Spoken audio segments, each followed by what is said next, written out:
Welcome to our channel. இந்த வீடியோவில் நம்ம general studies and Tamil question and answer பார்க்கலாம். தென்னை மரப்பயிர் சாதாரண நடவு முறையில் டேஷ் இடைவெளியில் சாகுபடி செய்யப்பட வேண்டும். 25 அடி. பயிர் சாகுபடிக்கு ஏற்ற மண் வண்டல் மண். 1 ஏக்கர் பரப்பளவு என்பது டேஷ் சென்ட்டுகளை உள்ளடக்கியது. 100 சென்ட்டுகள்.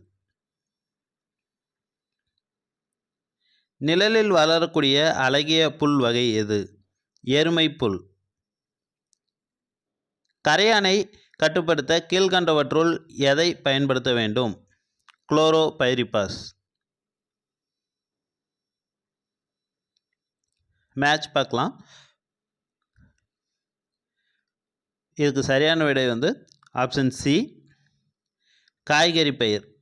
இதில் சைடில் ஆப்ஷனில் பாருங்கள், மாதுளை, ஏலக்காய், முட்டைக்கோஸ், காகிதப்பூ இதெல்லாம் கொடுத்துருக்காங்கல்ல. இதில் காய்கறி பயிர் அப்படின்னு பார்த்தீங்கன்னா முட்டைக்கோஸ், அடுத்து பழப்பயிர் மாதுளை, வாசனை பயிர் ஏலக்காய், அழகு தாவரம் காகிதப்பூ.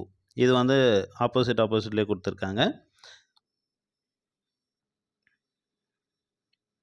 Next match. இதில் புதினா, இது இலைகள். லவங்கம் மரப்பட்டை, சீரகம் விதைகள், கிராம்பு பூ மொட்டுக்கள், ரப்பர் பால். ஸோ இதுக்கு சரியான ஆப்ஷன் பார்த்தீங்கன்னா ஆப்ஷன் பி.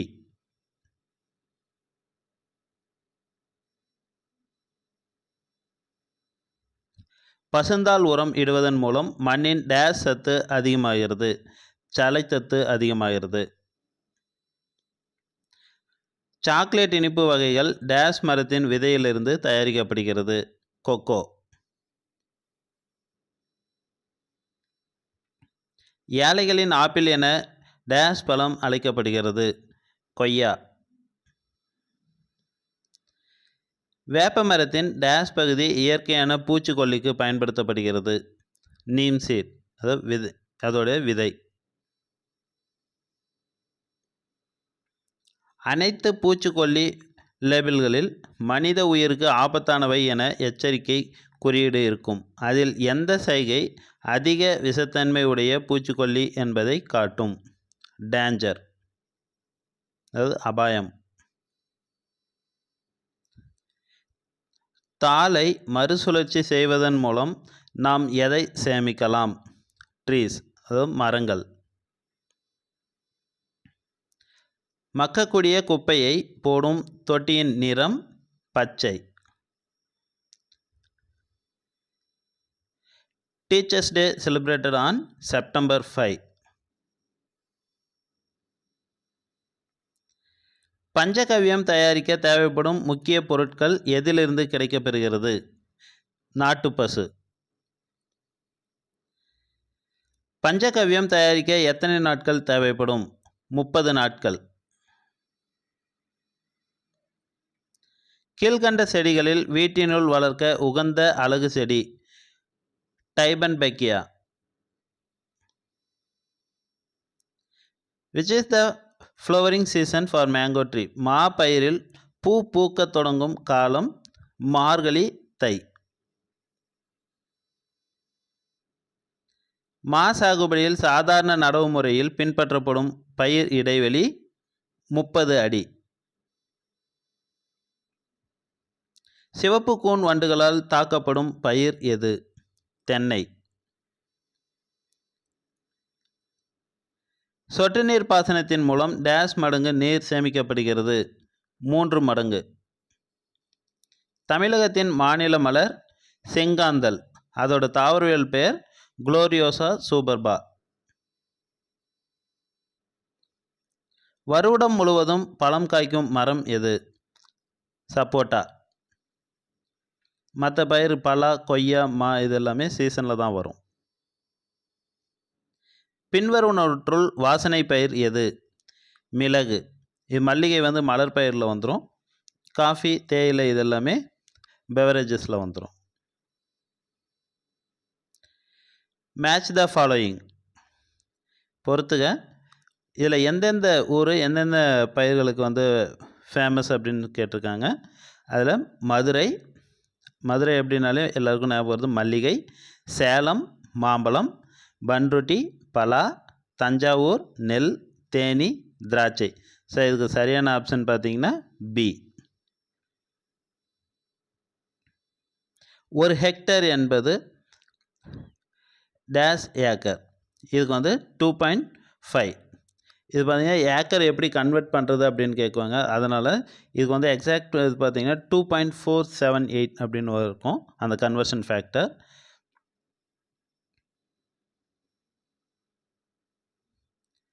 இந்தியாவின் மிக நீளமான நதி கங்கை. தமிழ்நாட்டின் மாநில மரம் என்ன? பனைமரம். எந்த மாநிலம் பூ சாகுபடியில் முதலிடம் வகிக்கிறது? தமிழ்நாடு.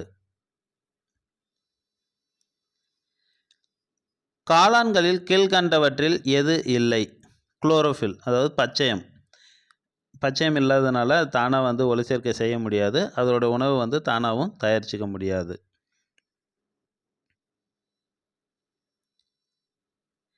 வெண்டை பயிரின் வயது டேஷ் மாதங்கள் ஆகும்? 4 மாதங்கள். பழம் காய்க்கும் மரங்களுக்கு எப்பொழுது கவாத்து செய்ய வேண்டும்? பழங்கள் அறுவடை முடிந்த பின்னர். எந்த பயிர்கள் வளர அதிக நீர் தேவை?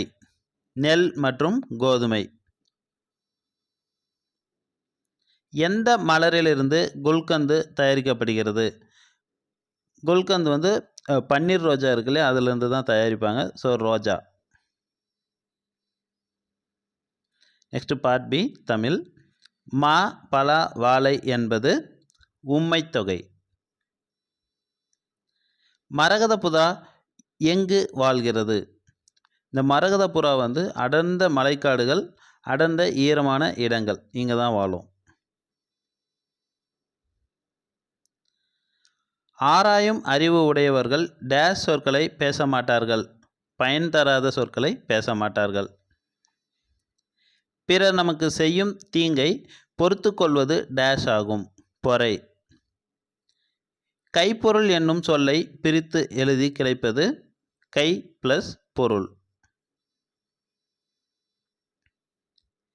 சார்பெழுத்துக்கள் டேஷ் வகைப்படும்?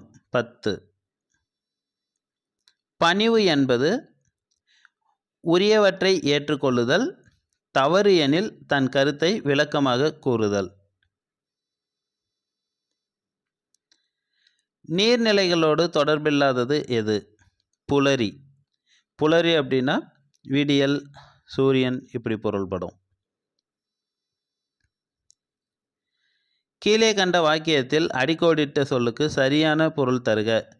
பழந்தமிழரின் கடமைகளுள் ஒன்று பொருளீட்டுதல். இது சரியான ஆப்ஷன் பி, பொருள் பெருக்குதல். ஒவ்வொரு நிலம் என்பது அதன் பொருள் உப்புத்தன்மை உள்ள நிலம்.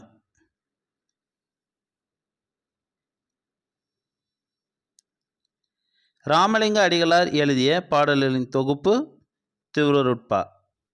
உலக பொதுமறை என போற்றப்படுவது திருக்குறள். மாநகர் என்பது உரிச்சொல். தென்னிந்தியாவின் ஏத்தன்ஸ் என அழைக்கப்படுவது மதுரை.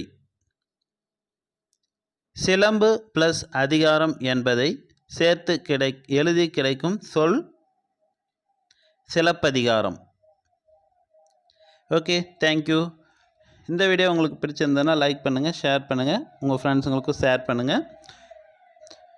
நம்ம சேனலை சப்ஸ்கிரைப் பண்ணாமல் இருந்தீங்கன்னா சப்ஸ்கிரைப் பண்ணிக்கோங்க.